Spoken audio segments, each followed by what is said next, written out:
লাউহাটি হাট থেকে কোয়েল পাখি কিনে আনার পরে বাড়িতে চলে আসছি আমরা। আসসালামু আলাইকুম এভরিওয়ান, কি অবস্থা সবার, কেমন আছেন সবাই?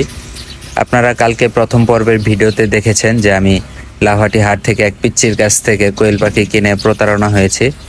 আচ্ছা, যাই হোক, তারপরে কোয়েল পাখি কিনে আমি বাসায় আসার পরে খাঁচাটা সুন্দর করে পরিষ্কার করতেছি। খাঁচাটা দীর্ঘদিন যাবত এখানে কোনো পাখি মুরগি কোনো কিছু রাখা হয় নাই।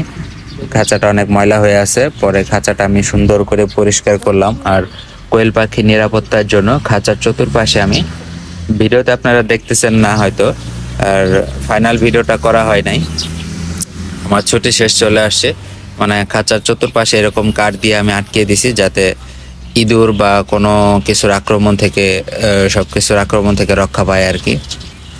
আর সামনে শীত আসতেছে, শীতের কারণেও এটা দেওয়াটা অনেক জরুরি, কারণ বাতাসটা যাতে সরাসরি কোয়েল পাখির গায়ে না লাগে, সেজন্য আমি চতুর্পাশেই এভাবে কাঠ দিয়ে আটকে দিয়েছিলাম। সেটা ফাইনাল দেখাতে পারতেছি না, আপাতত আমার কাছে ভিডিও নাই। তারপর খাঁচাটা সুন্দর করে পরিষ্কার করতেছিলাম। আগে এখানে মুরগি রাখা হয়েছিল, সেই মুরগির কিছু ময়লা টয়লা আটকে আছে আর কি।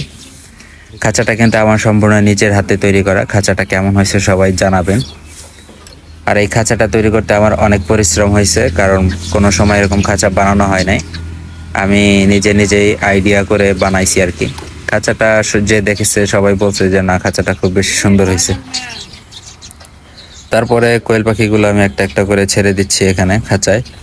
খাঁচার ভিতরে পাখিগুলো রাখার পরে খুব বেশি ভালো লাগতেছিল। আর এত সুন্দর খাঁচাটা খুলবো সকালবেলা ঘুম থেকে উঠে আর দেখবো যে অনেক ডিম পেড়ে রাখছে, এই দৃশ্যগুলো দেখতে আমার খুব বেশি ভালো লাগে। যাই হোক, কপাল খারাপ, নেক্সট টাইম ভালো কোয়েল পাখি কিনবো। আর যদি কারো কাছে কোনো সন্ধান থাকে বা ভালো কোয়েল পাখি থাকে, আমাকে কমেন্ট বক্সে জানাবেন।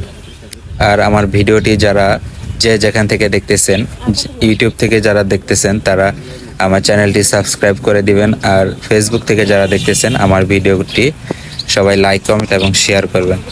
সবাইকে অসংখ্য ধন্যবাদ। ভালো থাকবেন, সুস্থ থাকবেন। আসসালামু আলাইকুম। বাচ্চার মতো আছে, রান্না করে আছে।